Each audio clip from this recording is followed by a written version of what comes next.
Sikat, obrolan psikologi, santai tapi tetap serius. Sikat episode ini kita pernikahan, pengkhianatan, trauma seumur hidup. Ini judul kayaknya kayak bencana gitu ya. Tadi saya lihat sekilas, 2 kilas, 3 kilas ya. Wow, sutradara kita kembali. Cerita cabul lagi nih, tapi dalam bentuk yang lain ya. Cerita tentang predator dalam rumah tangga, dalam keluarga, ngeri sekali ya. Selamat datang semuanya di sini di dunia nyata, tempat di mana pengantin baru bisa jadi predator dan rumah bukan selalu tempat yang paling aman. Kan kalau lagu-lagu indah itu tempat yang paling aman di rumah, tempat yang paling bahagia di rumah, tempat yang paling menyenangkan di rumah. Kenyataannya di dunia nyata, tempat yang paling menyiksa di rumah. Ketemu siapa? Keluarga. Tempat yang paling bikin beban hidup di mana? Di rumah. Ketemu keluarga. Lagi-lagi tempat yang paling bikin susah di mana? Di rumah juga. Dan ternyata sekarang baru tempat yang paling gak aman, kamu bisa dimangsa kapan aja, di rumah juga. Wah, ini luar biasa nih. Dan ingat, kali ini episode ini berisi konten sensitif. Jadi untuk anak-anak hati-hati disarankan tidak mendengarkan. Untuk para orang tua ini penting. Seperti biasa kita akan didampingi oleh psikolog keluarga kita, Ibu Pauline. Silakan. Iya, terima kasih Pak Ber. Ya ini miris sekali ya. Begitu memprihatinkan, bukan hanya memprihatinkan tapi menyedihkan. Ya. Ini bisa terjadi dan kita nggak tahu ya. Ini yang terungkap ya Pak Ber ya. Oke. Betul, yang terungkap. Ini indah kali. Salah. Iya, betul nih. Boleh saya bacakan nih Pak Ber? Boleh. Iya. Kita bantu biar teman-teman di luar yang menonton tahu nih cerita nih. Iya, ini cerita baru nih. Cerita baru nih, baru masih anget tuh Bang Reti. 28 bulan 4 2025 ya. Masih berapa waktu yang lalu? Oke, berapa waktu lalu ya. Ini judulnya aja sudah heboh ya. Heboh pria baru sehari menikah malah cabuli adik ipar berusia 6 tahun. Jadi ini kok bisa ya ini terjadi ya. Jadi baru 1 hari menikah dengan N ya. Seorang pria bernama Aka nekat mencabuli adik iparnya yang baru berusia 6 tahun. Ini padahal kalau habis merit itu kan ya lagi senang-senangnya ya mereka ya mau dengan istrinya atau apa. Tapi gimana ya kok bisa terjadi dan dia lihat ada anak kecil, adik iparnya lagi ya usia 6 tahun di rumah orang tua mereka di satu kecamatan di Kabupaten Antah Berantah itulah ya terjadi. Itu kenapa bisa terjadi? Itu karena si orang tua korban yang notabene juga orang tua istrinya ini mereka lagi pergi kondangan nih keluar kota. Nah, habis itu orang tuanya ini menitipkan si adik kecil ini ke kakaknya yang baru menikah tadi. Nah, ternyata si kakak yang mungkin ya namanya pengantin baru mungkin ya kecapean dan sebagainya tertidur pulas di sofa, nggak jagain adiknya. Tapi dia juga nggak berpikir banyak kali ya. Dia pikir ya udahlah, dia kan sudah pokoknya dalam rumah lah itu. Nah ternyata kesempatan ini dimanfaatkan oleh suaminya, si Aka. Dan dia melihat si kecil ini ya mungkin lontang-lantung sana sini, nggak ada kegiatan, nggak ada teman main dan sebagainya. Diambillah si kecil ini dibawa masuk ke dalam kamarnya dan ya itulah terjadi. Nah kemudian mungkin gimana nggak tahu, orang tuanya pulang, dia panggil nama adik kecil ini. Ternyata dia lihat masuk ke kamar pengantin, masuk kamar mereka berdua dan ternyata dia lihat si adik ini tertidur pulas. Anaknya yang perempuan juga tertidur pulas, nggak jagain adiknya. Nah dia juga baru lihat ternyata menantunya barusan memakai celananya. Ya pasti spontan sebagai orang tua kaget dong. Loh kenapa justru di kamar pengantin ada mereka berdua. Si anaknya yang barusan menikah ada di sofa. Ya. Ini suatu yang aneh ya.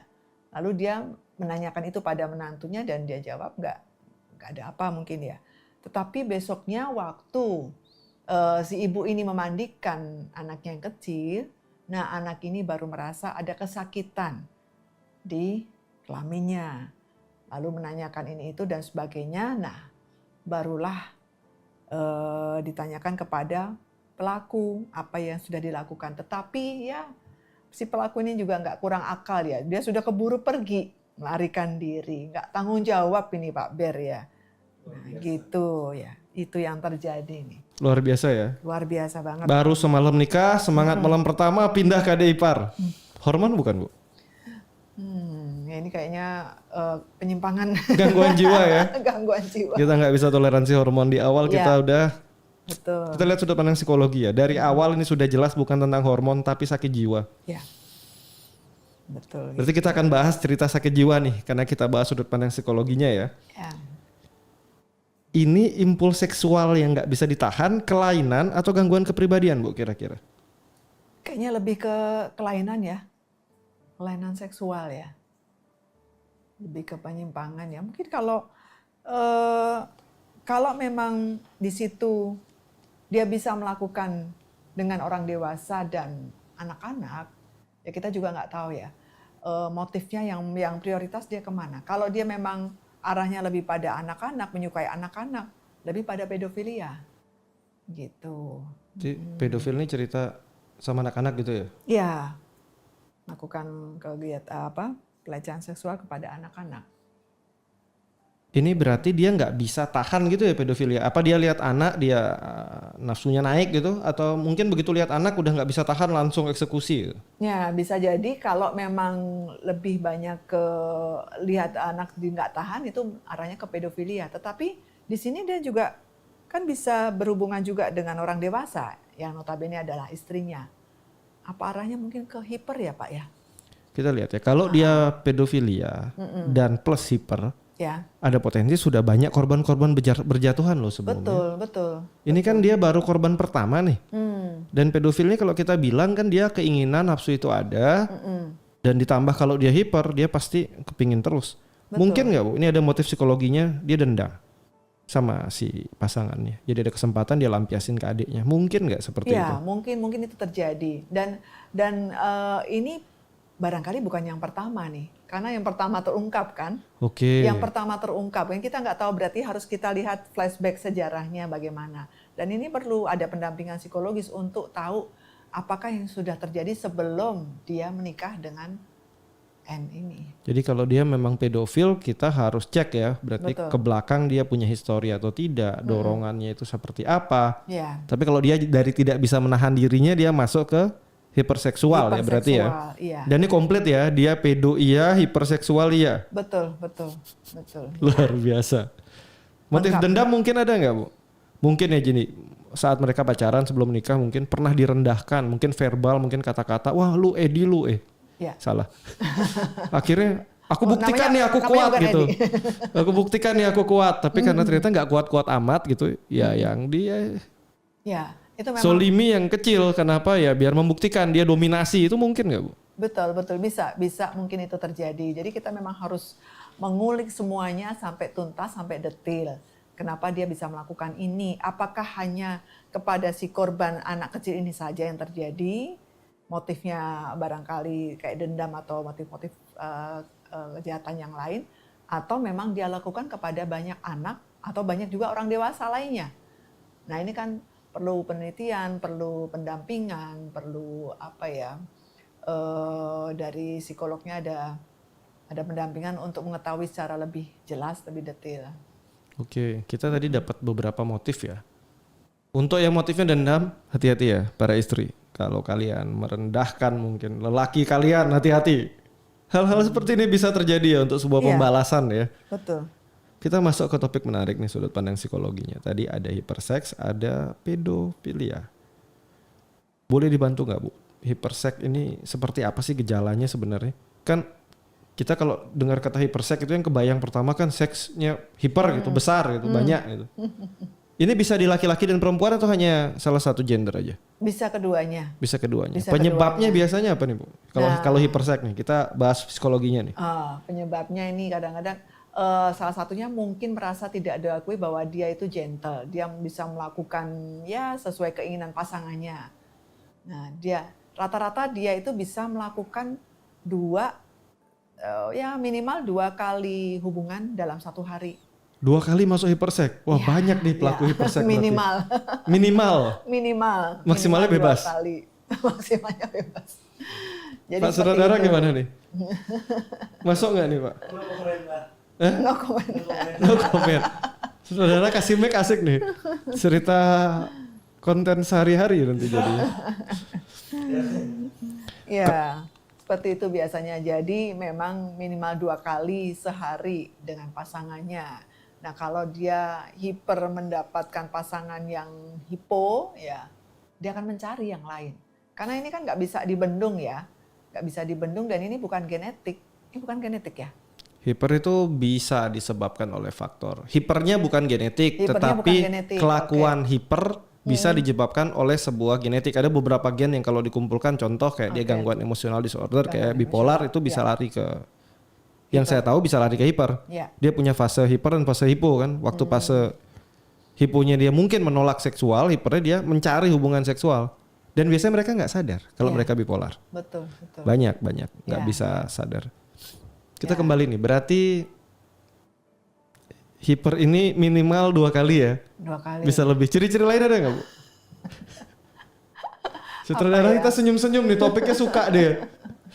Ya, dia nggak bisa menahan diri kalau ini terjadi. Kalau misalnya dorongannya itu ada saat itu, walaupun dia lagi kerja, walaupun dia lagi apapun, dia akan mencari pasangan yang bisa diajak saat itu.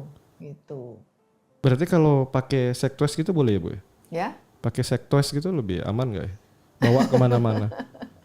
Ini kan bisa bantu ya daripada di tempat kerja kayak tadi Bu Pauline bilang. Betul, betul. Wah daripada lampiaskan sama teman kantor dan akhirnya bikin skandal, mungkin bawa bekal sex toys di tas mungkin bisa jadi solusi.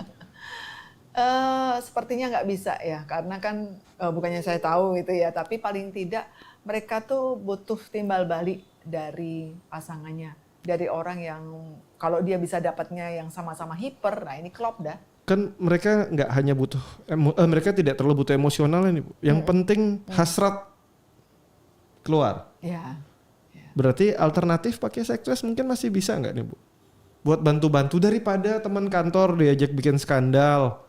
Mending bawa bekal pribadi di tas. Ukuran juga nggak besar-besar amat. Iya, Scroll di toko-toko sebelah sekarang banyak yang jual. Negara maju udah pakai. Daripada kalian jadi predator, mending kalian ya pakai alat bantu lah. Ya. Bisa Oke. jadi solusi nggak nih Bu?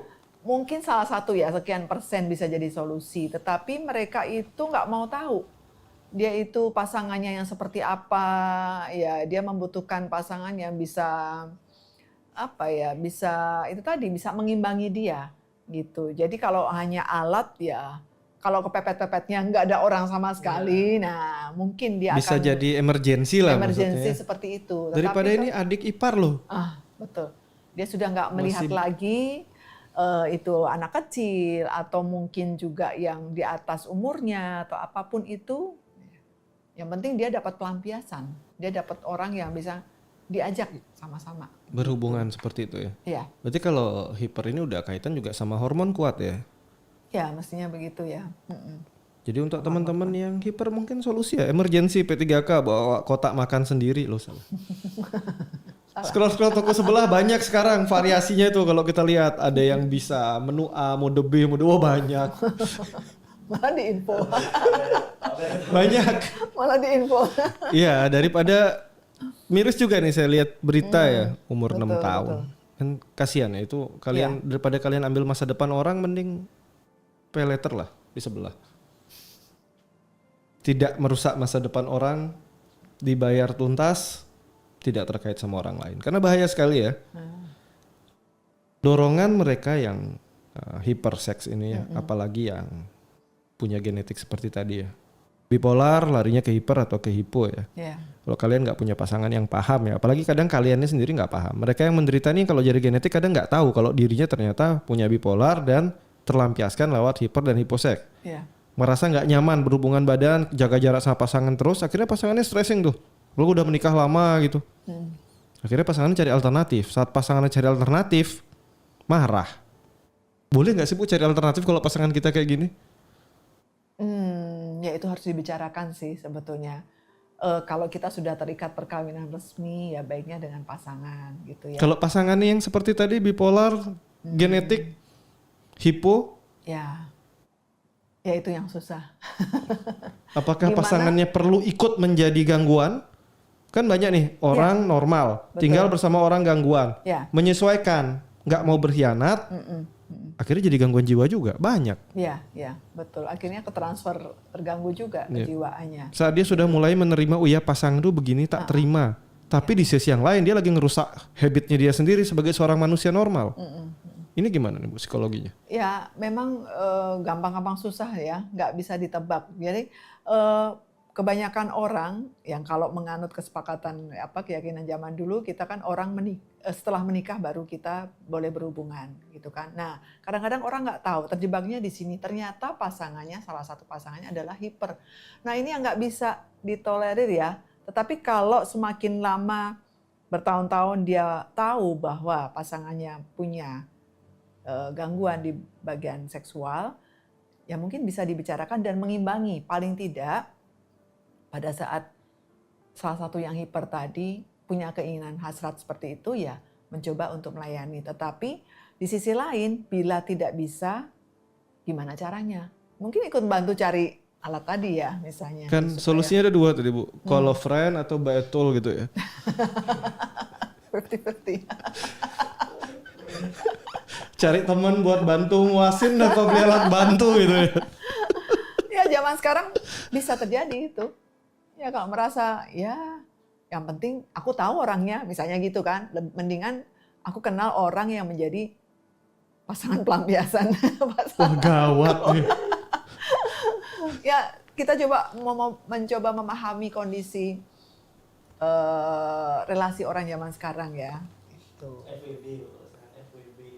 FWB. Oh FWB. Oh iya itu dah. Nah, ini Pak Saudara tahu banget nih generasinya. Bisa ditoleransi nggak sih Bu kondisi itu tapi? Boleh nggak sebenarnya?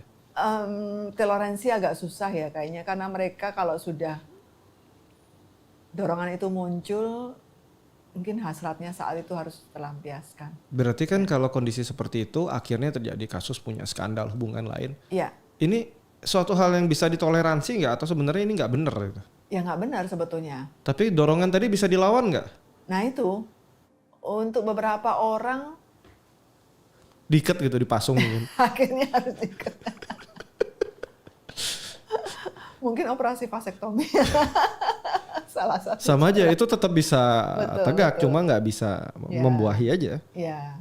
Ini kan soalnya yang bukan hanya di satu sisi ya. Kalau mungkin ini kan kita lihat dari sudut pandangnya. Kalau dia mungkin gendernya adalah seorang laki-laki gitu ya, ya mungkin dia jadi predator seperti tadi. Dan mungkin orang sudah awas dengan dia, orang bisa jaga jarak. Tapi kalau gendernya dibalik gitu, banyak juga predator yang perempuan loh. Anak-anak kecil-kecil ditidurin gitu, itu banyak juga. Cuma mungkin kasusnya ya tidak terlalu blow up, tapi banyak juga sebenarnya kalau kita mau cari ya kasus-kasus seperti itu. Betul. Para hiper ini berkelana dan seringkali dianggap kalau dia perempuan itu nggak terlalu masalah karena laki-lakinya banyak yang nggak merasa dirugikan. Tapi saat dia seorang laki-laki di blow up, kenapa perempuan merasa dirugikan? Kesetaraannya mana nih? Nah itu, kenapa itu? Saya juga nggak tahu. Kalau poligami itu menimbulkan efek, tapi kalau poliandri ya. Ya karena ini tadi perempuan kalau punya banyak laki selama itu hubungan rahasia, nggak ada laki yang ngerasa rugi, kayak boleh-boleh aja. Sedangkan laki harus dipaksa bikin aturan poligami, kasihan laki lah. Lu salah. Gimana ya, susah aturannya masuk ke mungkin masuk ke keyakinan itu ya. Nah kalau kita kembali ke keyakinan udah ini ya, kita kembali ke ini deh, hasrat lagi deh, kayak lebih asik. Oke. Dorongan tadi berarti hampir tidak bisa ditahan. Alternatif kalau friend kita coret dulu lah ya, karena kita hidup di timur ya. Kalau kalian mungkin nggak di timur, mungkin kalau friend ini masih bisa masuk lah ya. Atau mungkin kalian punya lingkungan yang tertentu yang oke dengan call friend, tapi saya rasa tetap terluka sih ceritanya kalau call friend ya. Mungkin ya tadi ya, betul ya, beli alat aja lah. Buat alat bantu, karena katanya nggak bisa dikontrol. Ya udah beli alat yang variasinya banyak, yang modenya banyak gitu lah, yang bentuknya aneh-aneh itu. Scroll ketemu kok pasti. Daripada kalian membuat suatu aktivitas seperti yang tadi itu, adik ipar masih kecil kena kasus. Ini tentang perilaku hiper. Tadi ingat ya, perilaku hiper bisa diturunkan genetik, tapi bukan hipernya yang genetik. Hanya ada beberapa gangguan emosional seperti bipolar disorder yang tercermin dalam bentuk perilaku seksual yang hiper ataupun hipo. Jadi mungkin nih orang tuanya bipolar disorder yang emosional. Ya. Anaknya satu ada yang hiperseks, satu ada yang hiposeks, bisa ini. Ya. Tapi sebenarnya itu yang diturunkan bipolarnya. Kebetulan ekspresinya seperti itu. Ya. Mungkin nggak Bu? Hipo dan hiper ini lahir dari traumatik, PTSD, post traumatic syndrome ya. Bisa terjadi. Ya. Biasanya untuk apa nih Bu? Ya, Kenapa munculnya larinya ke sana gitu?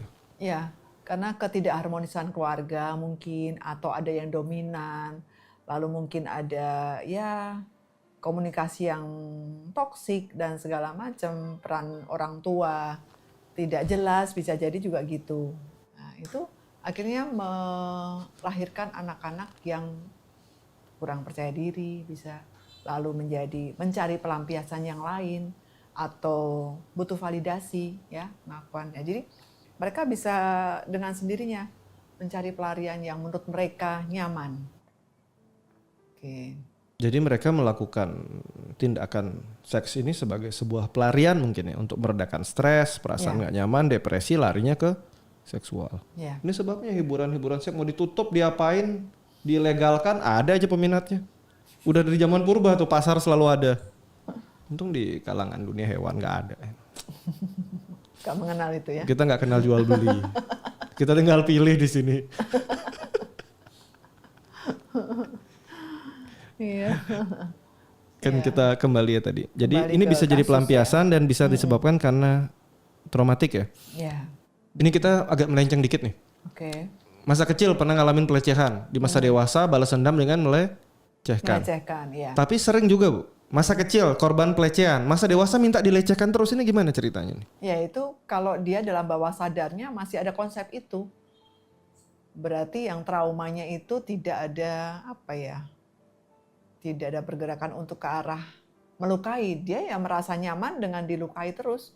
Gitu. Sudah masuk dalam pola pikirnya bahwa aku layak mendapatkan itu. Nah, itu akan terbawa terus sampai dia dewasa.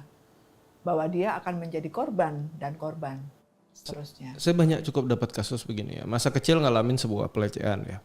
Yang terbentuk akhirnya sebuah citra diri yang tidak berharga. Ya. Rasa nggak berharga ini dibawa terus sampai dia dewasa. Akhirnya terjadi di pertemanan dia tidak berharga, di hubungan dia tidak berharga, dan dia nggak berharga terus. Ya.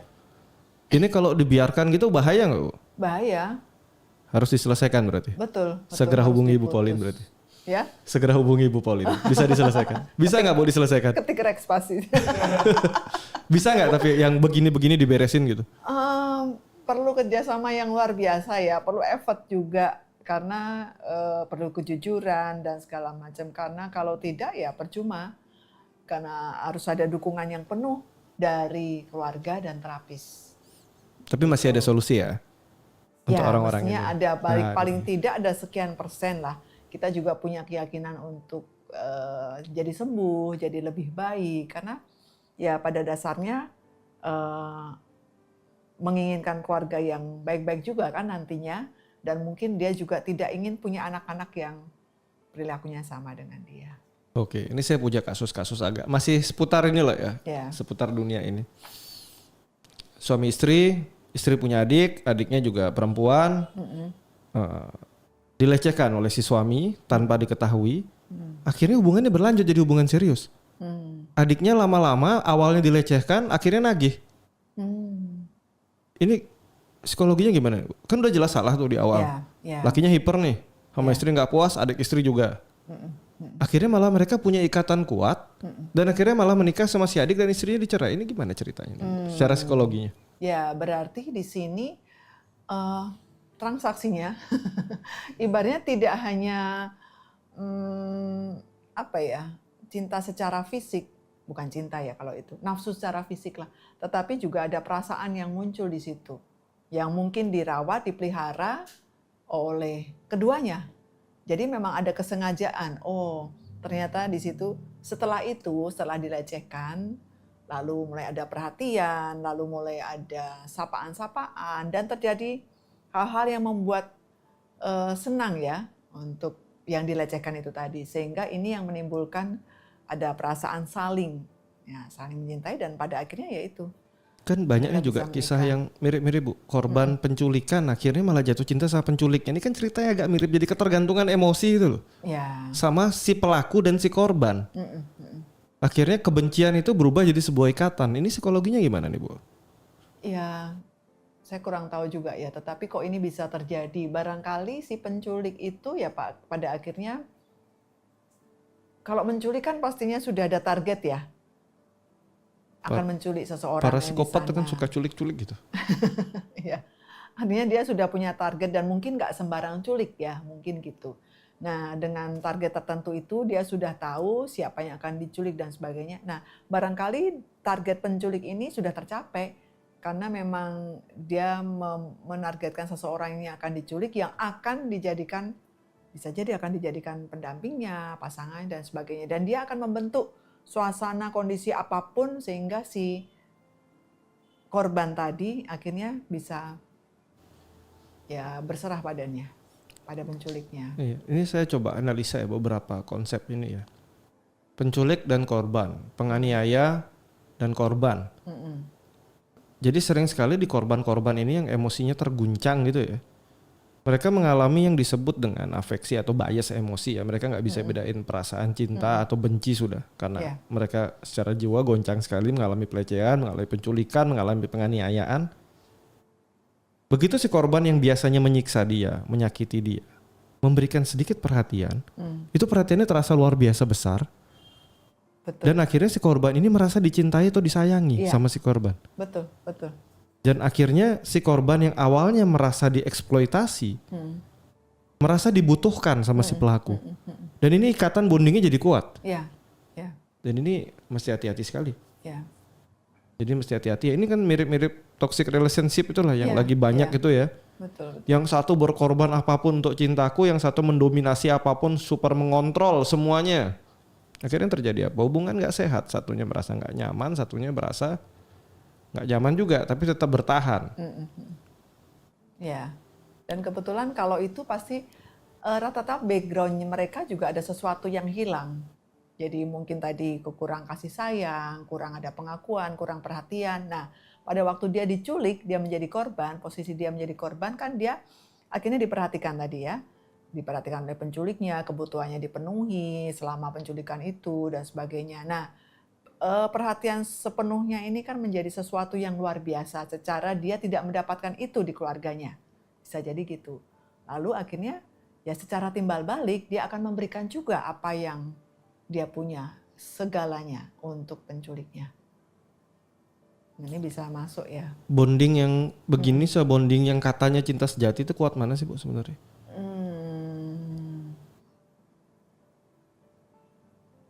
Lebih kuat yang mana sih? Kalau bonding yang begini kuat kan mending nanti punya pasangan culik dulu lah, siksa dulu aniaya tuh bondingnya biar tumbuh gitu. Jadi pemaksaan cinta ya itu ya. Ya kan awalnya ngerasa dipaksa nantinya ketergantungan. Iya. Dan jadi nggak sehat rumah tangga kalian ya. Ya, karena yang biasa mengontrol saat kondisi terbalik siap-siap dikontrol. Saya kurang tahu juga ya karena kan kita nggak tahu sesudah masalahnya selesai, nggak ada masalah lagi, clear, mereka sudah married misalnya ya pada akhirnya menentukan untuk memilih untuk menikah dan sebagainya. Nah, apakah ini sudah masih ada kesepakatan dengan yang kemarin ya sebelumnya? Apakah sudah ada dunia baru bagi mereka? Kalau dari yang cerita tadi awal yang dapat istri nikah sama adik istrinya, nanti kalau bosen nih cari adiknya lagi loh Bu, nikahin lagi. Nah itu yang nggak benar. Kenapa dari awal nggak suka sama adiknya ya? Belum, dorongannya belum muncul. Nah, dorongannya belum muncul. Kan dorongannya nggak ada habis. Jadi hati-hati ya, kalian yang dorongannya nggak bisa ditahan. Ya. Bukan nggak mungkin kalian adalah mungkin para bipolar yang nggak sadar, mungkin. Belum tentu, tapi mungkin. Coba perhatikan, dorongan kalian bisa kalian sadari nggak? Di keluarga kalian ada yang mirip nggak? Ataupun itu bertolak belakang. Kalau kalian hiper mungkin hipo, atau kalian punya keluarga yang emosinya swing. Nggak terkontrol, over, bisa aja. Nah, kalian punya traumatik atau tidak, bisa aja. Coba kita gali-gali sendiri ke belakang lah tentang hubungan ini. Oke, kita kembali ya ke kasus awal. Tadi kita udah bahas tentang cerita hiper. Sekarang kita bahas tentang pedonya nih Bu. Sebenarnya pedo ini apa sih Bu? Ya, dia ketertarikan suatu hubungan seksual yang tertarik pada anak-anak. Ya, dia pelecehan seksual termasuk di dalamnya seperti itu. Jadi korbannya lebih pada anak-anak, biasanya usia di bawah 13 tahun. Jadi mungkin anak-anak ini kan dianggap tidak berdaya, tidak bisa melawan, ya. Dan yang penting dia sudah mendapatkan kepuasan, apapun itu, mau melawan, meronta, teriak dan apapun itu, dia sudah mengantisipasi semuanya. Ya, habis itu gimana caranya? Gampang sih, anak-anak kan tidak perlu diberi imbalan yang besar seperti kalau hubungan dengan orang dewasa. Ya, cukup kasih permen atau uang atau sesuatu yang mereka butuhkan sekarang gitu. Yang sedang ngetren atau apapun gitu pasti habis itu lupa deh. Ya, lupa tadi sudah mendapatkan perlakuan tidak senonoh, lalu menjadi terhibur dan besok-besok akan begitu lagi, diulangi lagi. Kalau sudah tahu polanya akan berulang seperti itu. Para pedo ini pasti hiper nggak, Bu? Begitupun sebaliknya, para hiper pasti pedo. Itu nggak sepertinya, karena banyak hiper yang nggak pedo ya. Ya, Sekarang kita kembali, kalau pedo ini pasti hiper nggak? pedo itu enggak kayaknya ya. Belum tentu ya. Belum tentu ya. Jadi para pelaku pedo belum tentu hiper. Hiper. Tetapi mereka akan selalu mengincar pada, ya namanya pedo ya, akan mengincar pada anak-anak karena fantasi mereka kan sudah mengarah ke sana. Fantasinya dengan anak-anak, bergumulnya setiap saat, setiap hari juga dengan anak-anak, gitu kan. Ya jadinya dalam bayangan mereka konsumsi yang mereka sesuatu yang mereka konsumsi pun sesuatu tentang anak-anak. Jadi akhirnya dalam pikirannya, dalam otaknya kesenangan itu adalah dengan anak-anak. Pedo ini diwariskan genetik atau karena traumatik? Kira-kira Bu, pembentuknya nih pedo nih. Kira-kira kenapa ya? Genetik enggak kayaknya ya. Genetik tidak kayaknya. Berarti Jadi- pedofilia dibentuk dari Lingkungan. lingkungan. Iya. Menurut saya lingkungan ya. Ya, misalnya seorang penjaga keamanan suatu sekolah, ya, misalnya seperti itu. Jadi kan secara perkawinan dia normal menikah dengan seorang wanita dan sebagainya. Lalu kesehariannya, pekerjaannya bertemu dengan anak-anak sekolah. Yang rata-rata mungkin anak-anak masih SD dan sebagainya itu. Nah, dia lihat mungkin di awal anak-anak juga pegangan tangan, peluk dan sebagainya karena saking sayangnya mereka kepada anak-anak. Ini kan cinta yang cinta biasa ya, seorang anak kepada orang tua kepada anak begitu. Mungkin saking dekatnya, orangnya juga kebetulan akrab, supel, ramah dan sebagainya. Nah, itu pada akhirnya bisa dimanfaatkan. Dia bisa karena lingkungan dia bisa berubah menjadi pedo. Oke. Ya. Ini saya coba tadi gali-gali data ya. Pedofilia itu biasanya korbannya atau yang bikin dia tertarik usia di bawah 13 tahun ya. Kalau dia selama minimal 6 bulan ketertarikan itu muncul dorongannya ada terus ya. Ini bisa jadi indikasi bahwa mungkin aja dia pedofilia disorder. Ya. Tapi banyak juga pelaku kekerasan seksual anak, bukan seorang pedofilia. Tapi karena kesempatan. Nah, berarti jadi si tadi pelaku kakak ini mungkin aja karena kesempatan ya. Mungkin dia hiper, istrinya tidur atau sering mungkin dia tidak ingin istrinya kelelahan ya dia minta bantuan, ada istrinya yang masih kecil. Bisa jadi, ya. Minta bantuan. Betul. Dia bisa jadi seorang, mungkin kalau nanti sudah dianalisa oleh psikolog, bisa jadi dia memang pedo sejati atau dia hiper. Gitu. Antara itu ya, tapi pasti dia punya salah satu dari itu ya. Iya, betul. Karena kalau pedo yang benar-benar secara ya diagnosis pedofilia benar-benar dia sudah didiagnosis pedofilia, ada satu studi menarik ternyata. Ada kelainan struktur otaknya agak beda, terutama di lobe frontalnya dia ya, dan amigdalanya dia. Ada materi abu-abu lebih rendah di otak pelaku pedo. Jadi memang ada yang agak beda gitu di organnya. Terlahir pedo gitu mungkin. Oh. Oke. Jadi warnanya abu-abu di amigdalanya. Abu-abu. Nah, karena Sesuatu tadi yang kan mengacaukan situasi itu ya. kita kenal proses sama tadi kan dari neuronya. Kita kenal namanya proses neurohormonal. Karena proses di otaknya sudah ada yang tidak umum ya. Beres. Heeh. Jadi proses hormonalnya pun nggak umum. Dorongannya dia juga memang beda. Jadi memang mereka waktu perkembangan seksual, masa-masa perkembangan seksual beda, mereka juga udah beda. Suka mereka. Dengan momen itu udah ketangkep dan dibawa terus. Jadi momen anak-anaknya nih dibawa terus, dia Dibawa sukanya sama anak-anak ini terus. Oke. Kemudian juga cerita faktor genetik dan epigenetik. Tidak ada bukti langsung. Tapi seringkali mereka yang pedo ini sudah terlihat sejak masa kecil dan mungkin masih mungkin ya. Mungkin ada potensi diwariskan, tapi masih mungkin. Ya. Jadi ngeri juga ya. Ya.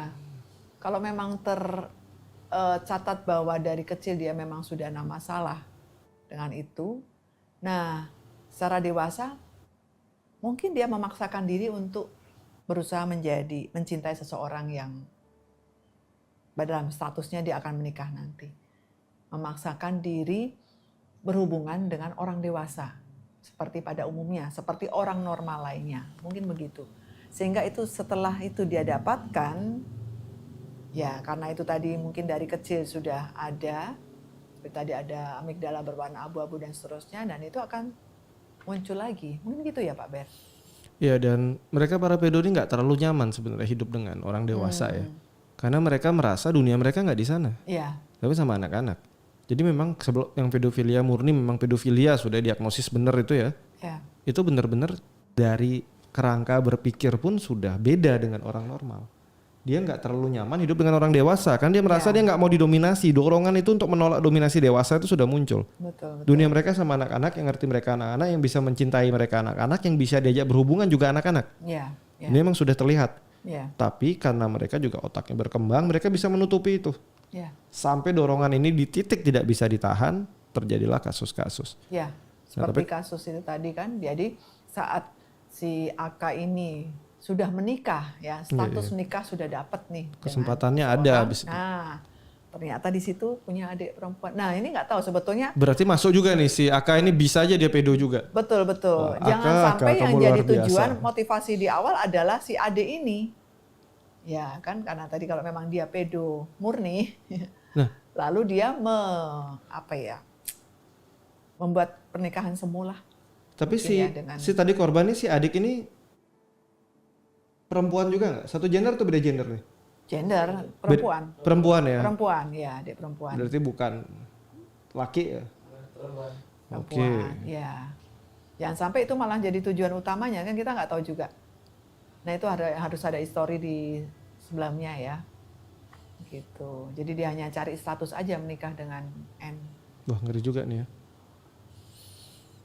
Ini mungkin nggak juga karena pendidikan kita tentang seks di masa kecil juga kurang kan? Iya. Kita yang katanya orang timur biarpun kelakuan nggak timur-timur amat ini ngomongin seks tabu, ini nggak boleh, itu nggak boleh, kelakuan hewan tapi ya kita kembali ke teori. Penting nggak sih sebenarnya malah sex education tuh diajarin sejak awal gitu sehingga hal-hal seperti ini nih bisa kita jembatani, bisa dicari solusi. Ya. Bukan kita jauhi dan kita bungkus, kita anggap nggak ada gitu. Ya. Tapi ternyata kelainan-kelainan, gangguan-gangguan ini ada. Dan malah nggak terkontrol. Karena kenapa kita nggak mau bahas. Tabu membahas. Ya. Entah kenapa tabu ini muncul. Ya.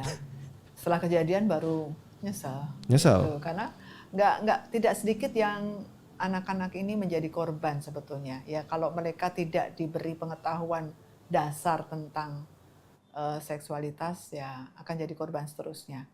Karena tadi yang orang tua menganggap itu tabu, nah tabunya itu beda. Pikiran mereka sudah berbeda dengan seksualitas pada anak-anak. Gitu. Ya. Jadi ini mungkin dengan pendidikan seks yang tepat, mereka yang agak melenceng-melenceng ini mungkin masih ada harapan gitu ya. Dibikin lurus gitu, nggak bengkok-bengkok amat gitu ya.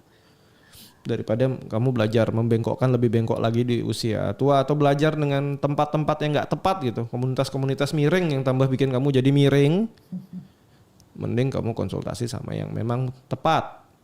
Dan nggak ada yang namanya terlambat, yang udah melenceng masih bisa lurus, dan nggak usah bikin temen yang lurus jadi melenceng, nggak usah cari korban lah, jurus kepiting amat, japit yang lain biar sama apesnya sama kamu, jangan.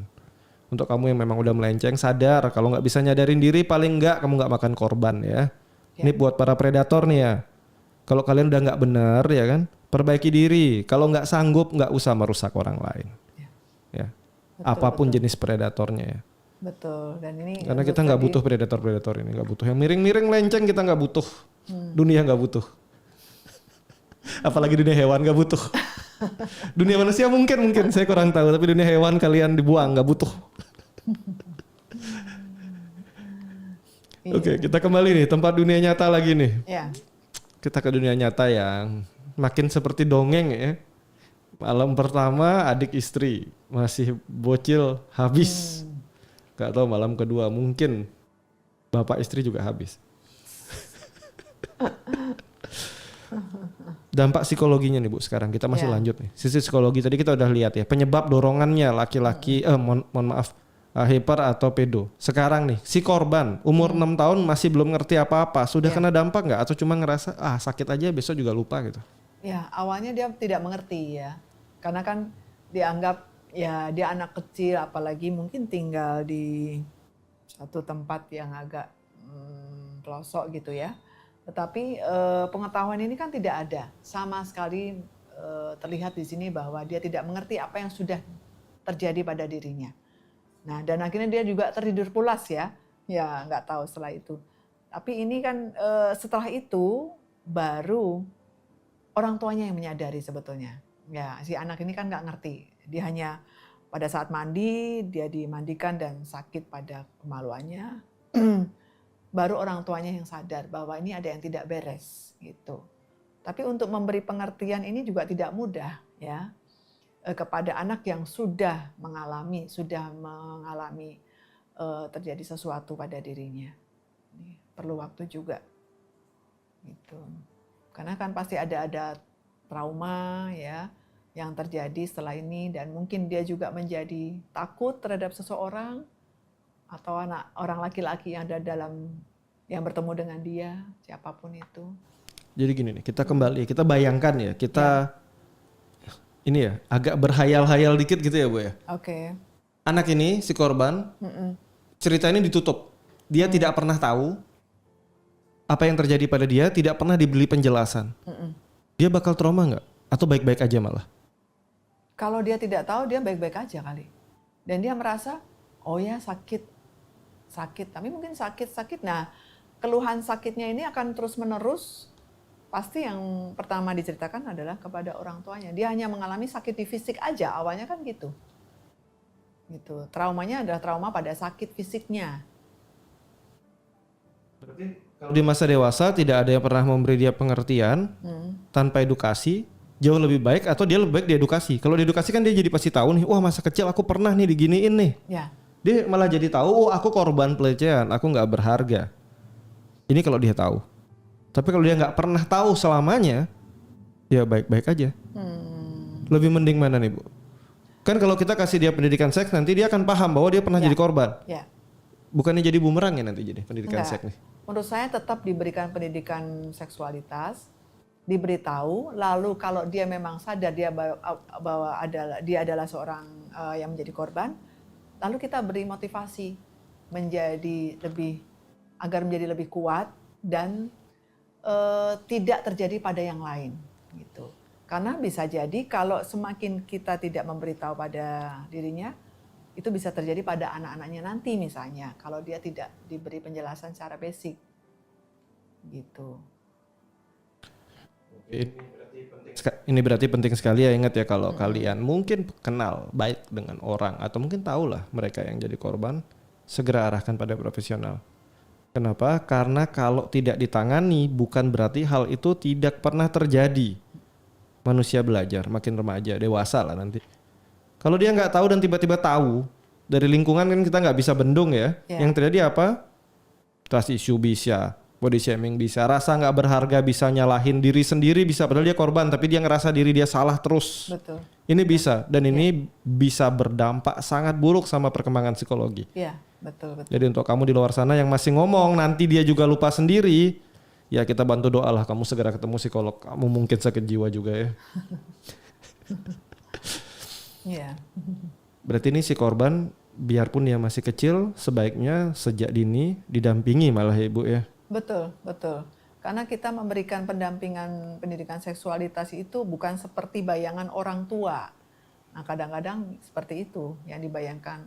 Loh, kok dari kecil sudah diberi pendidikan seksualitas, Bu? Nah, kadang-kadang mereka berpikirnya sudah melebih-lebihkan. Yang kita beritahu adalah perbedaan jenis kelamin, perbedaan cara mandi, mungkin cara membuang air kecil, segala macam itu. Itu yang dasar-dasarnya kita berikan kepada anak-anak. Lalu nanti kalau ada yang pegang bagian tubuh yang sensitif, itu anak harus bisa menolak. Anak harus berani untuk menolak. Karena yang boleh memegang itu adalah paling tidak orang tuanya, which is itu ibunya kalau dia perempuan, dan dokter kandungan misalnya kalau dia ada masalah dengan anatomi tubuhnya. Dokter itu pun juga harus atas izin dari orang tuanya. Jadi orang tuanya, ibunya hadir bersama dengan dokter itu. Jadi memang tidak mudah. Ya. Oke. Ini kita udah bisa gali-gali banyak ya dari sudut pandang psikologinya. Semoga ini yang kita gali hari ini sekali lagi belum sepenuhnya benar, tapi semoga bisa bantu untuk melihat sudut pandang yang lain. Ya. Ibu Pauline, Ya. kalau Ibu bisa kasih pesan nih buat para pelaku atau orang-orang yang hiper, baik yang udah melakukan tindakan yang berbahaya ataupun yang belum mungkin tapi sudah mulai menyadari, ada pesan apa sih Bu buat mereka sehingga bisa lebih baik? Ya. Para hiper dan para pedo nih. Para hiper dan pedo. Dua nih ya. Dua sifat di satu orang yang sama nih sebelah saya nih. Lagi-lagi. Jadi gimana ya, apa pesannya? Karena ya kita coba memanage pikiran kita lah. Segala sesuatu, hasrat dan segala macam itu juga semua terjadinya dari pikiran. Lalu nyambung ke fisik kita, ya. Dan itu mungkin ada kesempatan, niat kesempatan itu ada dan itu terjadi. Nah, bagaimana cara kita bisa memanage pikiran kita, mungkin kita juga isi hal-hal yang negatif tadi dengan hal yang positif, ya. Jadi melampiaskan keinginan hasrat kita dengan tindakan-tindakan yang positif, misalnya olahraga atau apapun, atau dilampiaskan kepada hal yang lain yang lebih bisa mendukung aktualisasi diri untuk menjadi diri lebih baik, lebih berkualitas gitu. Dan untuk yang sedang memulai hubungan dengan pasangan, ya itu kalau menurut saya sih lebih baik terus terang, ya. Lebih baik terus terang apa yang menjadi kesulitan kita, kekurangan kita ibaratnya, sehingga pasangan juga akan bisa mempersiapkan diri pada saatnya kalau nanti akan menikah. Dan mungkin juga akan bisa membantu mendukung dengan caranya bagaimana supaya tidak melebar atau tidak mencari korban-korban yang lain. Gitu. Sehingga ya dikip untuk pasangan itu. Gimana caranya pasangan itu bisa mengimbangi hipernya atau apapun itu. Mencoba juga berkonsultasi dengan psikolog, psikiater kalau perlu, dan menjalani terapi-terapi dan sebagainya. Ya. Kalau untuk korbannya nih Bu? Kalau korban tentunya harus ada dukungan penuh ya. Yang pertama pasti ada pendampingan psikologis ya. Dengan bahasa-bahasa yang bisa diterima anak gitu ya. Supaya dia tidak trauma jika bertemu dengan orang asing, terutama yang berlawan jenis gitu. Karena kalau tidak dia akan mengalami itu terus sampai dia dewasa dan punya konsep pikiran yang lain. Dan perlu dukungan dari keluarga juga untuk mendukung agar anak ini juga bisa menjadi tumbuh normal. Artinya walaupun dia pernah menjadi korban di masa lalu, di masa anak, tetapi dia tetap punya semangat untuk menjadi lebih baik. Dan itu semoga pengetahuan-pengetahuan dasar dan pengetahuan selanjutnya itu tentang seksualitas itu bisa menjadi bahan untuk modal dia untuk menikah suatu saat nanti. Oke. Ya. Terima kasih Ibu Pauline. Sama-sama Pak Ber.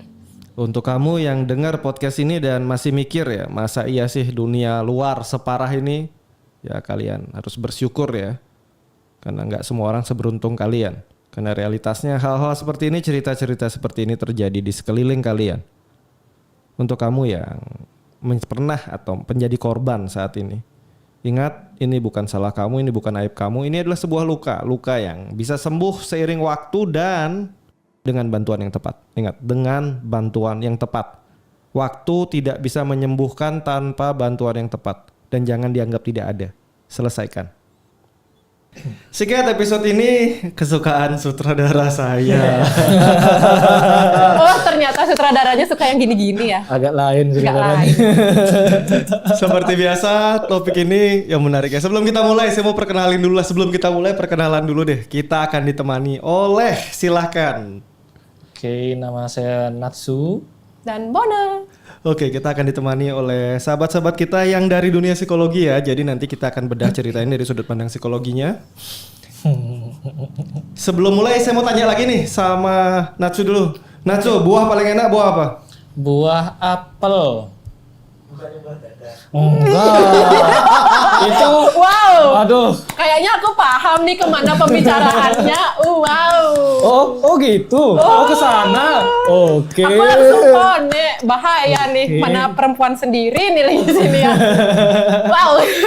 Itu hati-hati loh Natsu, lirik-lirik loh itu. Liriknya kemana ya? Oh jauh-jauh deh. Liriknya kemana ya? Ke sana gitu. Ke sana. Oke, ternyata buah terenak adalah buah hati sendiri. Buah hati sendiri nggak tuh? Aduh. Kalimat yang harusnya ini penuh, buah paling enak adalah buah hati sendiri. Kalimat nih harusnya kan penuh cinta ya. Iya. Tapi ternyata di tangan manusia. Karena nikmat. Bisa berubah jadi kalimat kotor ya. Kayak tadi buah paling enak udah kotor semua pikirannya. Oh saya kan jawab buah apel. Ya Pak tapi sutradara pikirannya aja kemana nih? Ke buah apel kan ke Yakin? buah tuh. Iya orang tadi kena bapak nanya buah paling enak buah apa? Tapi lirikannya nggak ke apel loh. Astagfirullah. Saya ngeliat ke Pak Sutradara tadi soalnya tiba-tiba Pak Sutradara langsung ngomong. Nanti kita lihat ya di video Biar awal nih. tadi di rewind dikit begitu sebut buah lirikannya kemana nih? Takut ya. Ya kita di sesi ini kita bicara tentang seorang ayah ya. Tapi bukan dalam arti ayah yang memberi perlindungan sama anaknya. Tapi ayah predator yang tega menjual bahkan memperkaos anak kandung sendiri. Wah ayah hebat. Astaga. Ya ayah yang harusnya jadi benteng perlindungan malah jadi pintu neraka buat si anak ini hebat nih. Saya punya pertanyaan nih. Kalau ada manusia seperti ini ya. Menurut Bona deh. Ini manusia atau binatang yang pakai KTP? Binatang sih yang pakai KTP. Binatang Kalau menurut Natsu? Ya jelas-jelas binatang yang harus dikebiri kayaknya Pak. Terlalu Kayak hukum gitu aja. Sutradara setuju tuh Men? Nggak dilestarikan? Ngapain? Nih harus dieliminasi. Dan ini kasus nyata ya, bukan cerita hayalan. Di Pasuruan baru-baru ini kita semua kaget ya. 6 sampai 14 orang termasuk sang ayah menggilir dan memperkosa anak usia 14 tahun. Bahkan sampai ada yang udah kakek-kakek, udah tua renta juga ikut. Anjay. Ini namanya kan berbagi bersama ya. Keindahan lah ya. Wow. berbagi kenikmatan gitu. Dan ini semua sudah berlangsung bertahun-tahun dengan iming-iming uang receh lah, kecil, murah. Berarti si anak mau karena diiming-imingi. Si anak bukan cuma mau, orang tuanya ikut jadi pelaku, mau apa lagi? Orang tuanya itu kandung. Orang tua kandung ikut Bapaknya. jadi pelaku Bapaknya. dan menjual anaknya. Dan lebih parahnya lagi keluarga sempat menolak laporan. Katanya malu. Karena malu. Iya malu sih malu ya. Malu karena korban apa malu karena pelaku kira-kira ini ya? Pelaku-pelakunya itu berarti ngimingin uang ke korban. Jadi Luar biasa ya. Makin pinter aja masyarakat kita. Daripada jual diri mending jual anak sendiri lah ya. Astagfirullah. ya sama sebenarnya konteksnya loh itu. Merusak.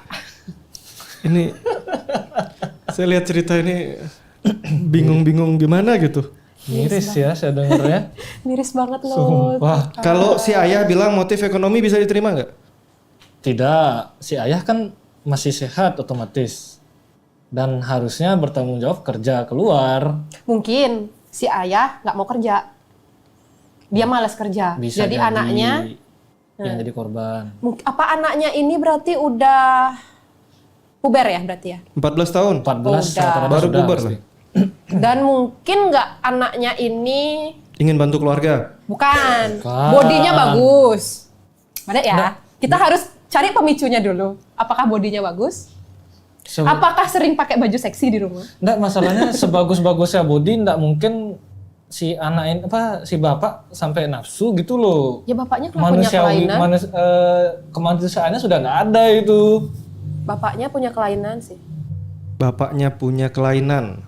Kelainan seksual. Iya, bisa jadi ya. Tit. Gangguan kejiwaannya juga bisa dicek itu harusnya itu.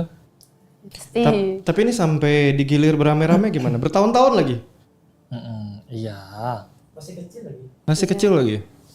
Parah sih. Kalau dengan motif ekonomi bisa diterima nggak? Tidak. Oh, kalau 50-50 kalau aku. Kalau aku enggak. Beneran, karena gini loh, ya you know lah gimana di Indonesia. Terus mungkin sih, kan itu ada diiming-imingi kan, itu kan uang. Balik ke ekonomi kan.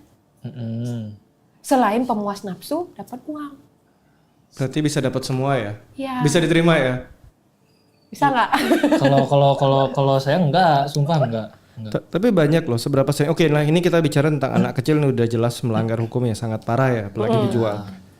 Tapi banyak loh di sini yang bisa dengan berbangga hati jual diri demi bisa memberi kepada orang tua, ngasih orang tua ini, ngasih orang itu buat menghidupi keluarga, jual diri dan bangga dan bilang iya memang hidup ini berat. Bisa diterima nggak otak-otak kayak gitu?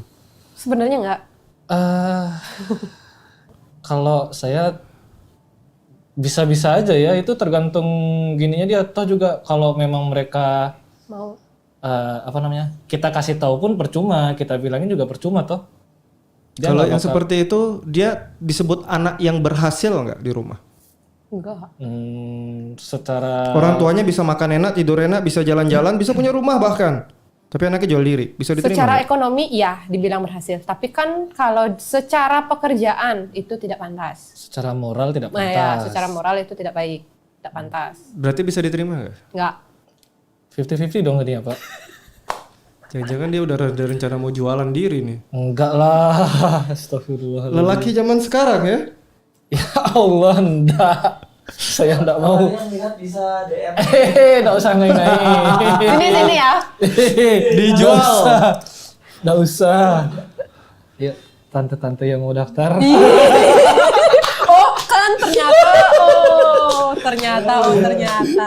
Kalau Om boleh nggak? Enggak boleh, saya normal. Masih normal. Bukan masih normal, emang normal, enggak bakal belok. Enggak juga, mau dibayar berapa pun enggak mau. Enggak usah kenapa kamu? Ya aku diem loh di pojok nih. Cukup banyak ya. Seperti tadi ya kita lihat. Ya secara ekonomi mungkin kalian berhasil mengangkat ekonomi keluarga kalian ya. Tapi secara kemanusiaan kalian gagal jadi manusia. Benar. Ya kan? Udah ada kesempatan nih, dikasih kesempatan, punya tangan, punya kaki, punya otak buat mikir, malah jualan tubuh. Tapi tidak dipergunakan sebaik mungkin. Ingin dapat penghasilan besar tapi nggak mau investasi ke otak. Nah, Bisanya ke tubuh. Ya, ini problem yang cukup banyak terjadi di negara-negara berkembang ya. Kita negara berkembang apa negara miskin ya? Lupa saya. Pak masih awal loh Pak. Ini mantan negara berkembang yang udah jadi nomor Mantan 4 negara apa 5 ya. berkembang. Jadi negara miskin. malah jadi negara miskin sekarang. Iya. Nggak cuma miskin penghasilan tapi miskin otak mungkin lebih cocok. Udah miskin mental. Ini ngatain negara ini ngapain sih? Ini podcast apa ini? Otak. Iya udah enggak usah diterusin udah. Oke, saya punya pertanyaan simpel nih. Jawab singkat nih. Ya. Siapa yang mau duluan? Kamu deh. Pertanyaannya dulu apa? Siapa yang mau duluan? Dia aja. Oke. Kalau ada ayah yang tega begini, masih layak nggak dipanggil bapak? Sangat tidak layak. Setuju. Sangat tidak layak. Secara moral sangat tidak layak. Secara apapun tidak layak. Karena seharusnya seorang ayah adalah ayah yang Baik, Sebagai mengayomi, pelindung. pelindung anaknya. Karena saya kan perempuan ya. Cinta pertama anak perempuan itu terletak pada ayahnya. Nah, pasti perempuan itu akan mencari sosok pasangan yang seperti ayahnya kelak. Kan gitu kan orang-orang bilang. Jadi ayah itu harus menjadi pedoman, harus menjadi contoh yang baik untuk anaknya. Itu. Oke. Natsu gimana? Natsu? Bagaimana? Ya, kalau saya sama setuju juga sama statement Ibu Bona satu ini. Karena memang sosok ayah itu kan identik dengan orang yang kuat, pelindung, sebagai contoh yang baik juga untuk anak-anaknya toh. Oke, ini kan bapaknya yang duluan memperkaos si anak biar anaknya bisa jualan kan gitu. Berarti ayahnya mengajarkan cara yang tepat gitu ya. Tidak Dicontoh Tidak ya. baik. Dicontohin dulu, diajarin, baru kamu disuruh cari sendiri gitu bukannya. Diajarin pasar lagi ya. Astaga. Ini ayah-ayah macam apa ini? Itu dicontoh yang tidak baik gitu. Dan Memang ayahnya yang punya kelainan seksual. Terus kemungkinan kenapa kelainan seksualnya itu bangkit kan pasti ada pemicunya kan. betul. Nah, ya. kita nggak tahu pemicunya apa. Kalau kita bilang kalau kita kelainan seksual, kita ngobrol-ngobrol psikologi lah ya. Pedofil itu hanya menyukai anak-anak di usia rentang tertentu ya, di bawah 14 tahun bahkan. Ini mungkin bukan pedofil kalau ini. Pedofil itu secara mental, ketertarikan terhadap lawan jenisnya berhenti di usia tertentu. Jadi contoh seorang usia 40 tahun dia pedofil nih. Dia lihat orang usia 20-30 tahun dia nggak ada ketertarikan seksual. Karena ketertarikan seksual dia sudah berhenti melihat di usia 12-13 tahun. Dia sukanya yang umur segitu. Dan dia menganggap tuh hubungan serius. Jadi kalau ada bocil itu 12 tahun yang ngomong kasar sama dia, wah bisa tersinggung dia. Karena buat dia, ya lawan jenis itu ya umur segitu yang dia bisa punya rasa cinta. Dan dia orang pedofil sendiri, di otaknya memang ada problem, ada bintiknya. Memang sakit mereka. Tapi kalau masih suka yang dewasa, suka yang bocah ya ini memang hiper aja mungkin ya. Sama halnya ada kan yang dulu perkosa bayi Nah yang itu, sampai keluar darah. Bener Oh loh. iya. Pernah baca beritanya juga. itu sakit jiwa parah itu. Bener-bener Kejiwaannya udah dipertanyakan itu. Iya. penyebabnya itu apa ya? Gangguan kejiwaan yang pasti satu tadi bisa aja pada pedofilianya. Kalau yang sudah baby gitu ya, karena kemungkinan kan kalau orang normal ketertarikannya nggak akan muncul di baby. Lalu yang kedua bisa aja antisocial personality disorder, nggak ada empati hanya dorongan kepuasan. Wow. Apa mungkin Pak, pas mereka masih muda nih, atau pas masih anak-anak, tidak diajarkan peran gender sama orang tuanya? Makanya dia jadi seperti itu. Bisa. Pendidikan akan seksualitas dan gender ini penting ya. Kita ingat nggak kalau di umur, saya yakin kalian sempat belajar dulu ya tentang psikologi di mana umur 6 sampai 9 tahun saya ingat saya ya. Itu kan tentang bagaimana kita memiliki ketertarikan terhadap lawan jenis ya. Benar. Nah, di sini perkembangannya ada problem di sini. Psikososialnya. Betul, perkembangan psikologi anak ada problem di sini. Di usia-usia ini kan anak laki usahakan dekat sama ibunya, anak perempuan dekat sama ayahnya di usia ini saja. Iya. Karena ini penting sehingga dia tidak mencari figur perasaan cintanya kepada yang Orang lain. satu jenis. Karena anak laki harus sama bapaknya terus. Ya di usia segitu dia butuh ketertarikan seksual yang berbeda. Nanti umur 12 tahun dia sudah beda lagi fasenya, fase psikologinya. Jadi di umur-umur segitu penting. Nah, kalau saya tanya ya, ini kan tadi kita masuk ke fase perkembangan psikologi anak ya. Bagaimana nih ya dari teman-teman psikologi nih? Kalau orang tua aja adalah orang tua tunggal, ada solusi nggak? Wow. Lebih berat sih. Kalau orang tua tunggal ya gimana ya? Susah juga masalahnya. Orang tua tunggalnya itu baik laki-laki baik ataupun perempuan. Misalkan hanya ibu atau hanya bapak itu salah satu orang tua tunggal. Kan kita butuh dua sosok ya, figur feminin maskulin. Susah sih. Bukan, paling dia mencari pelarian dengan mungkin ya. Lawan jenisnya kali ya. Nggak bisa ada solusi nggak untuk anak-anak usia ini untuk teman-teman di rumah yang orang tua tunggal dan berada di kondisi seperti ini punya anak yang usianya sekitar.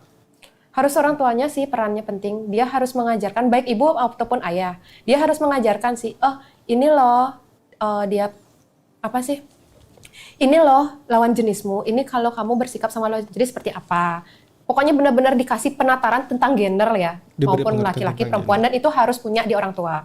Kalau memang nggak ada penataran itu, ya mungkin si anak bakalan kelainan seksual. Kayak contoh, masih SD udah melakukan hal tidak baik. Banyak kan SD zaman sekarang di luar sana yang sudah pacaran, bahkan sudah melakukan hal seperti itu. Oh iya? Banyak. Bahkan ada anak-anak yang zaman sekarang menonton film yang tidak baik. Dan karena itu kurang edukasi. Berarti di sini orang tua juga harus cukup pintar untuk Ya, mengedukasi harus ya. benar-benar edukasinya. Berperan aktif juga. Mas. Kalau orang tuanya cari baby sister paling murah bernama tablet atau handphone itu gimana tuh? Tetap orang tua harus bisa ngontrol, kan zaman sekarang bisa tuh pakai kontrol orang tua melalui gadget itu kan. Harus diawasi. Tetap dipantau. Apalagi zaman sekarang media sosial itu sangat amat luas dan ganas ya. Salah dikit ngeklik udah masuk link yang tidak baik. Nah itu tuh benar-benar harus dikontrol, benar. Harus ada pantauan dari orang tua. Kalau dilepas pun harus di umur yang memang udah siap. Berarti di sini banyak orang tua yang ternyata belum siap ya jadi orang tua ya. Iya. Punya anak tapi nggak paham pendidikan gender ya beranak aja lah. Nanti biar belajar sendiri seiring bertambahnya usia. Benar. Gitu Kan, kali ya. Benar. Ya, Kan banyak juga kan kebanyakan pernikahan seperti dini itu. kan. Iya. Pernikahan dini itu loh, antara saya setuju atau tidak. Ya memang ya kalau pacaran bagi orang-orang itu haram. Ngapain pacaran? Toh juga bakalan satu kamar lah misalnya. Tuh main pacarannya di dalam ruangan atau apa gitu. Mending nikah aja. Ya kalau siap mentalnya. Kalau enggak, anaknya yang jadi korban.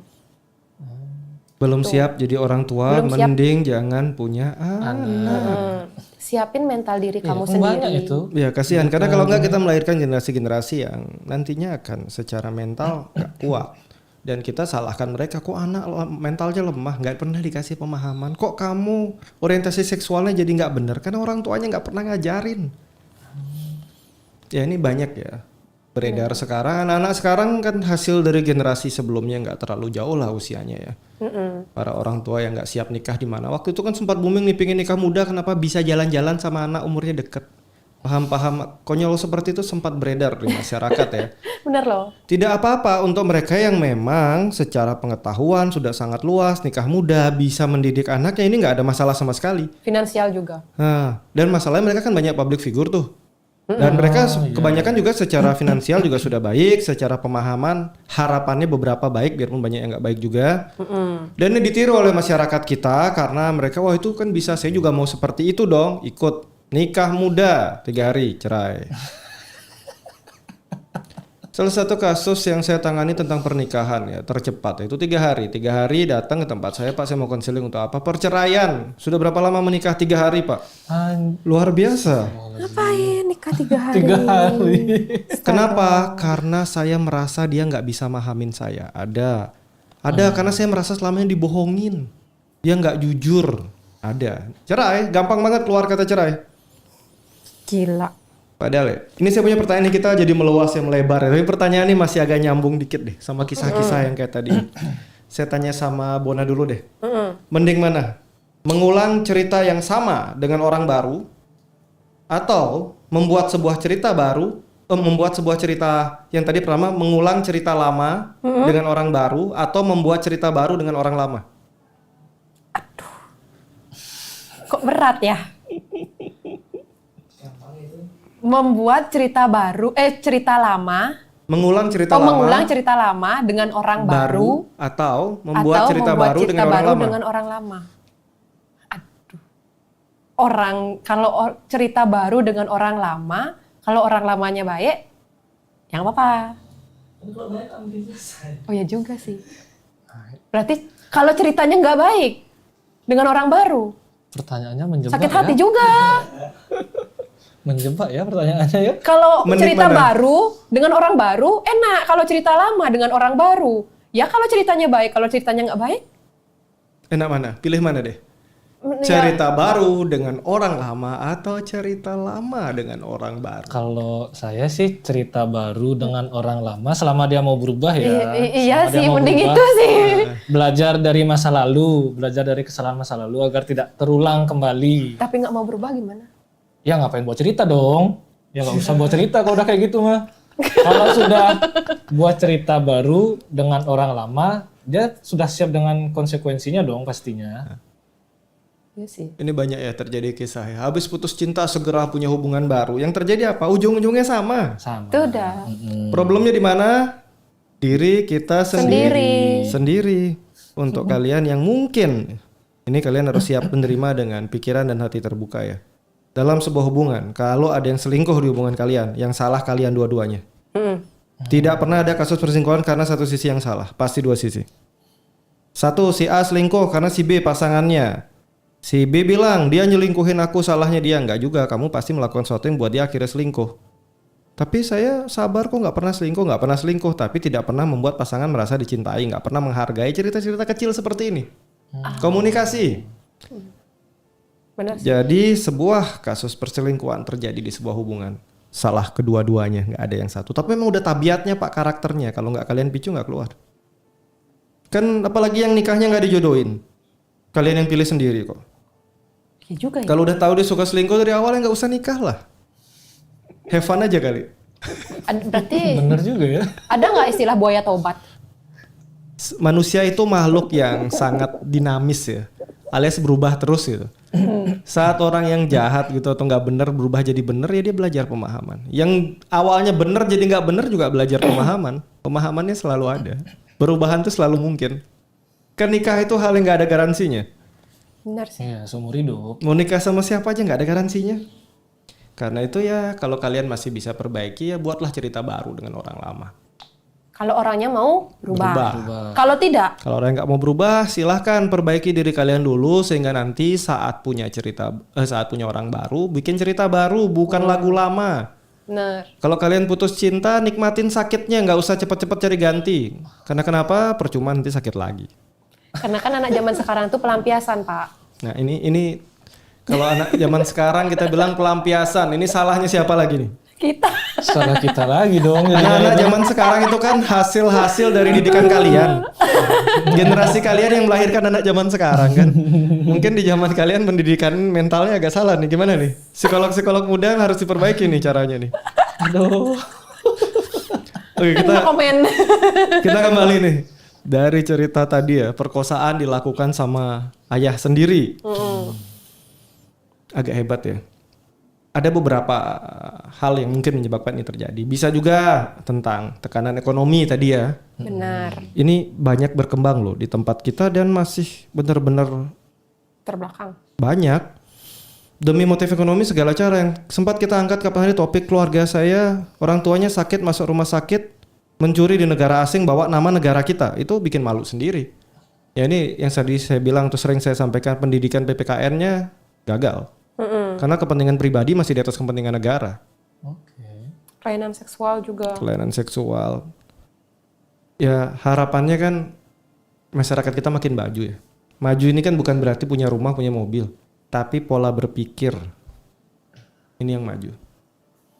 Tapi nyatanya Nyatanya ya social learning teori punya Bandura lah. Perilaku ditiru dari lingkungan. benar. Karena lingkungan sangat mempengaruhi. Iya. Ini loh tetangganya ibu sekarang bangun rumah baru. Ibu kapan? Anaknya tertekan. Akhirnya gimana? Jual diri. Benar.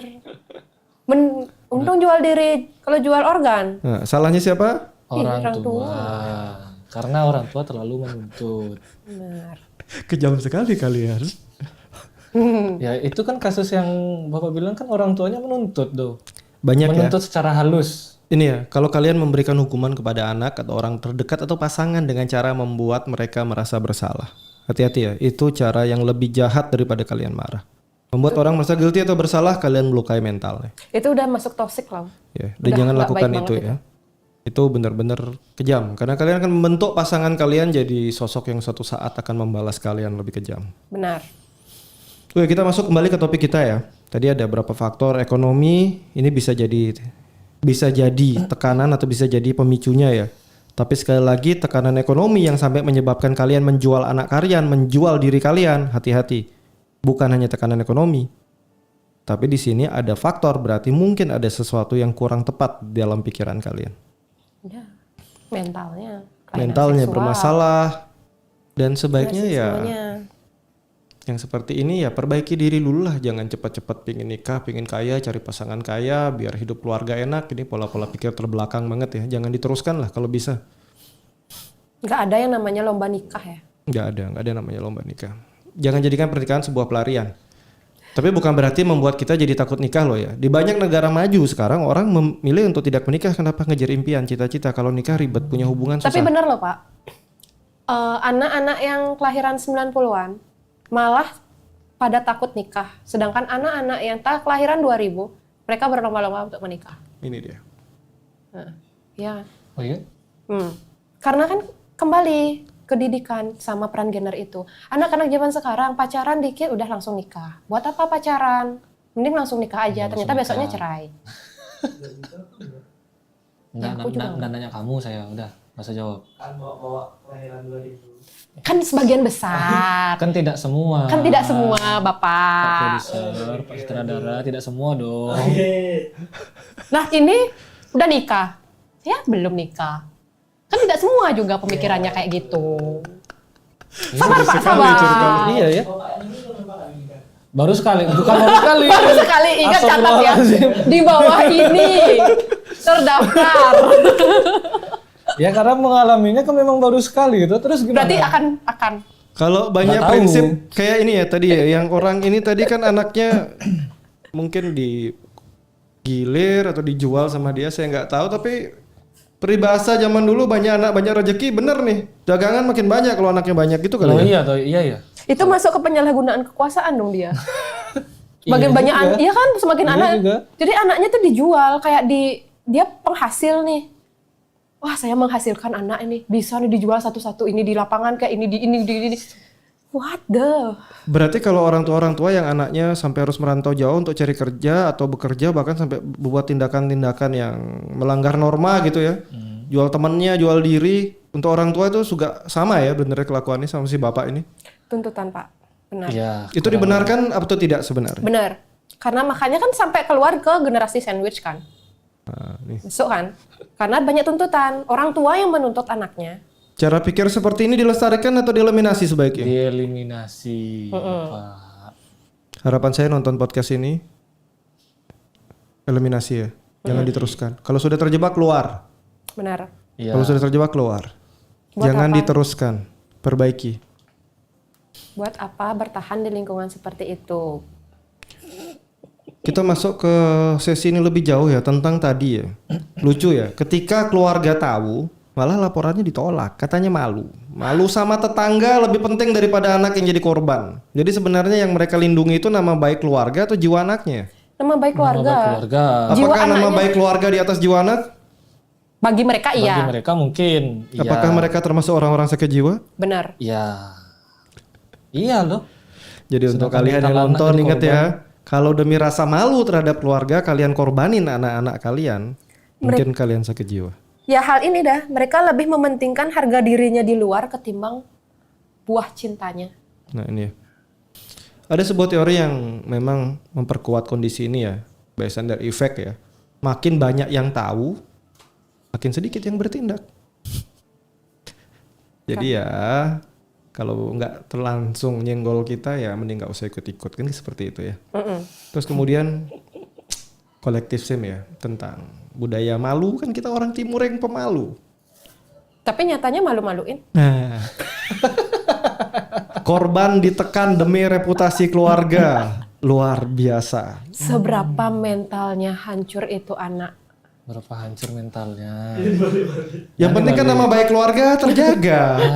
Ya tetap aja kan mental anak itu udah luar biasa. Anak kan loh. bisa nambah PTSD. lagi, tapi Iya. martabat, marwah dan derajat keluarga nih gimana nih? Bagaimana suatu saat, nah kayak gini ya. Bagaimana suatu saat anak ini kan perempuan kan ya. Dia trauma akan laki-laki. Pasti akan itu muncul. Akhirnya apa? Dia mencari pasangan. Sesama jenis. Ya.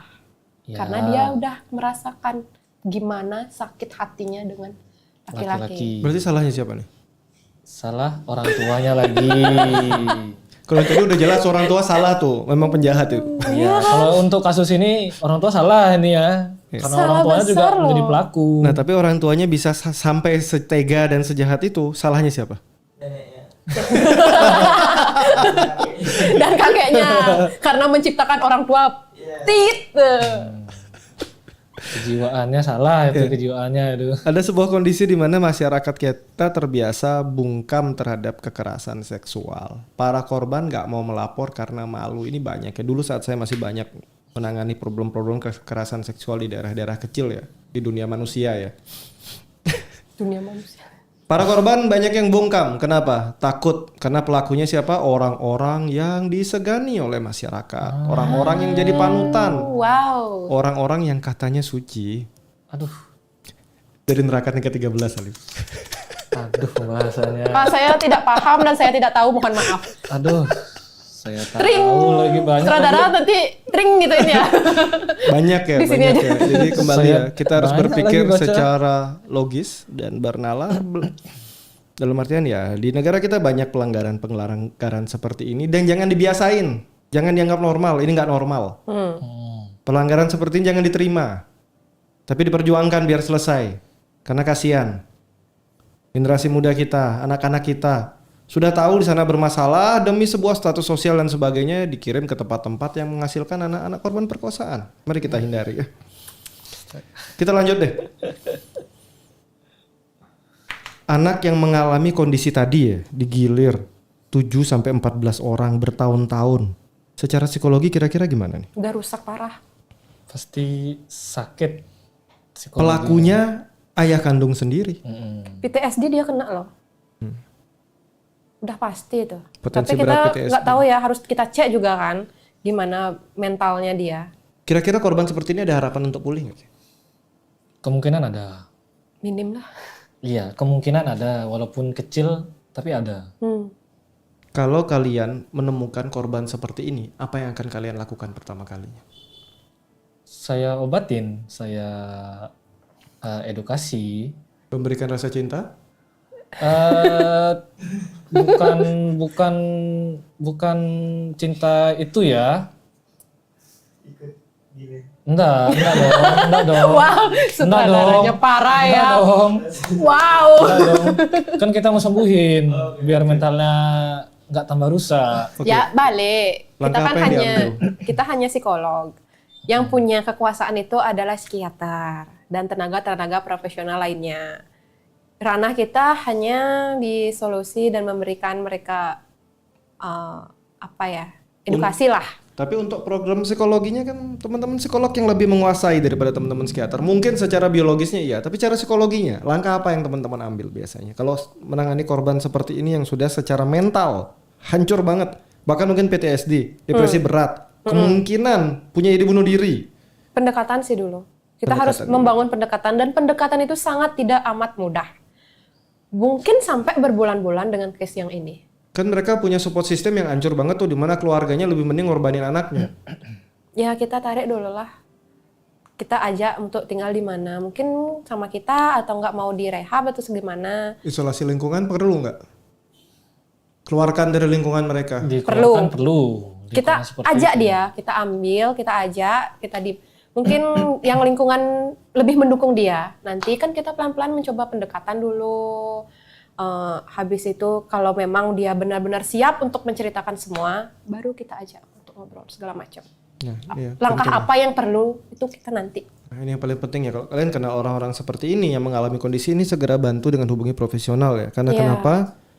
Terjadi kerusakan mental jangka panjang. Dia akan sulit bangun hubungan. Oleh karena itu harus pelan-pelan kembali dibangun hubungan dan rasa penghargaan diri. Karena potensi penghargaan dirinya udah hancur sekali.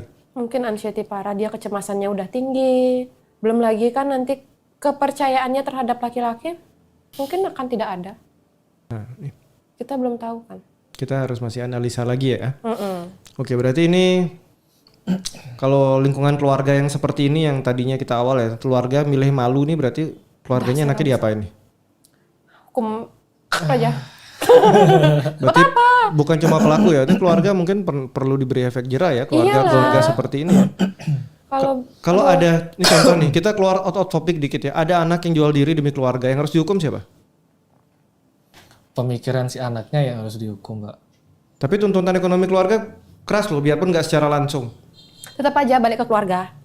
Keluarganya perlu ditegakkan secara hukum nggak, diberi efek jera biar nggak menghasilkan anak-anak seperti ini lagi. Lebih ke bimbingan konseling aja sih.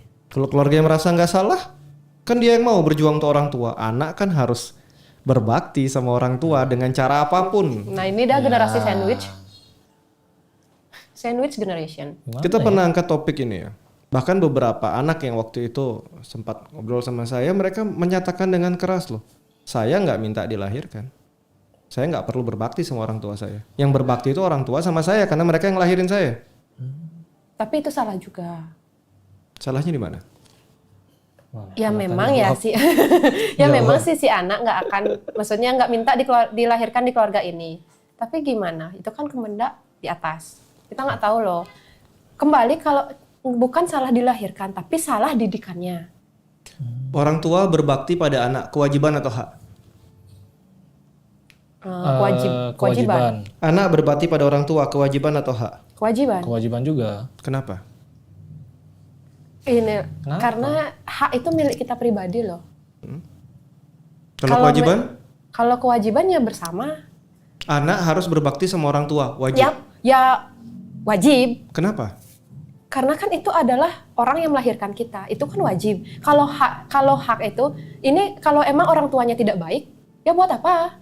Kalau generasi sandwich seperti tadi, anak sampai harus jual diri yang penting untuk mengabdi dan berbakti pada orang tua, kan jadinya salah. Ini salah. Berarti mengabdi, berbakti itu hak atau kewajiban? Anak, bukan orang tua, anak. Hak berarti dong. Jatuhnya ke hak ya kalau Iya, kayak gitu hak ya. kalau gitu mah. Karena tuntutan sebenarnya. Jadi teman-teman di luar sana ingat ya.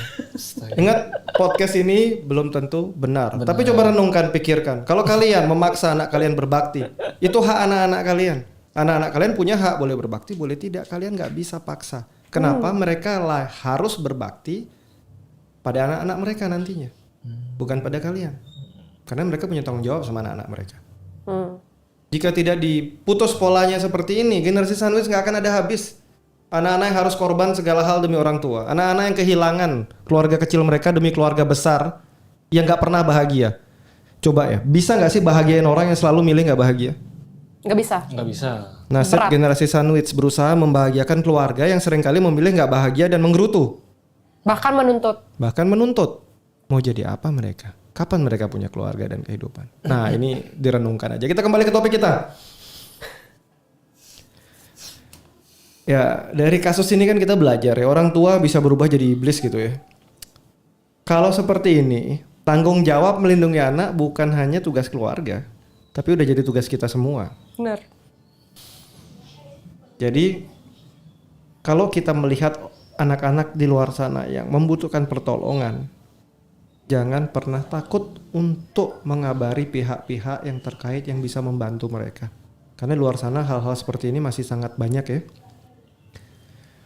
Saya ingin tanya nih. Banyak. Dari teman-teman di sini ada saran, pesan untuk si pelaku nggak sih? Dan keluarga si pelaku? Ya, keluarga si anak juga sama. Aduh, apa yang mau dikasih pesan untuk pelaku dengan hal yang keji seperti itu dan udah toksiknya udah parah banget. Kecuali ya kita yang bergerak sendiri, tetangga ya, lebih ke tetangga sebenarnya. Tetangga yang tahu dengan hal ini lebih baik melapor ke pihak berwajib untuk memberi efek jerah ke si pelaku ini. Kalau kalian diberi kesempatan nih kasih pesan buat pelakunya, mau ngomong apa? Apa ya? Mati aja mu. Buat apa coba? Itu rasa kemanusiaan sudah nggak ada Udah nggak masalahnya. ada sama sekali. Kembali psikolog. Ada pesan apa? Kalau secara psikologi apa ya? Ya Pak, tolong periksalah Pak kejiwaannya Pak. Mungkin ada gangguan kali. Bapak ini udah nggak baik ya. Kemungkinan bapak ini nanti bisa ikut saya untuk tes mungkin. Iya. Karena susah akan bicara dengan orang yang seperti itu. Oke. Kalau pesan untuk keluarga yang tadi bilang jangan laporlah, malu, bikin malu keluarga, merusak harkat martabat keluarga. Kalau keluarganya kayak gini, Keluarga. ya lebih enak ya ngobrolnya sama keluarga sama daripada pelaku. Kalau keluarga itu, Pak, bilanglah ibu atau bapak, ini loh anak kamu sudah tidak baik.